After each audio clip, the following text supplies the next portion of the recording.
RTE admission 2024-25 बद्दल एक आता महत्त्वाची अपडेट आली आहे। तर यामध्ये बघा आता RTE प्रवेशाचा मार्ग आता मोकळा झालेला आहे आणि विद्यार्थ्यांना दिलासा देणारा न्यायालयाने निर्णय घेतलेला आहे। तर राज्य शासनाने प्रसिद्ध केलेल्या सर्व निर्णय आदेश रद्द केले आहेत।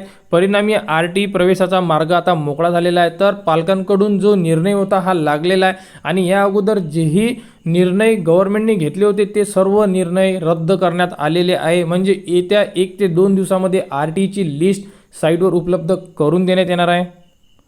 तर बघा RTE प्रवेश संदर्भात RTE ॲडमिशन प्रोसेस मुंबई उच्च न्यायालयाने विद्यार्थी पालकाच्या बाजूने निर्णय म्हणजे जे डिसिजन होतं हे पॅरेंट्सच्या साईडने आलेलं आहे। देत राज्य शासनाने प्रसिद्ध केलेले सर्व निर्णय आदेश रद्द केले आहेत। परिणामी RTE प्रवेशाचा जो मार्ग होता आता हा मोकळा झालेला आहे। त्यामुळे लवकरच राज्यातील रखडलेली RTE प्रवेश प्रक्रिया सुरू होणार आहे। म्हणजे आतापर्यंत जेही गव्हर्नमेंटने जो GR काढलेला होता 1 किलोमीटरचा GR काढलेला होता, त्याच्यानंतर जे गव्हर्नमेंट स्कूलला प्रवेश घ्यावा अशा प्रकारे GR काढला होता, तर ते सर्वच्या सर्व GR वगैरे सर्व रद्द करण्यात आले आहे आणि RTE प्रवेश प्रक्रिया जशी होती तशाच प्रकारे सुरू होणार आहे आणि निर्णय पालकांच्या साईडने आहे। म्हणजे प्रवेश लिस्ट जाहीर होणार।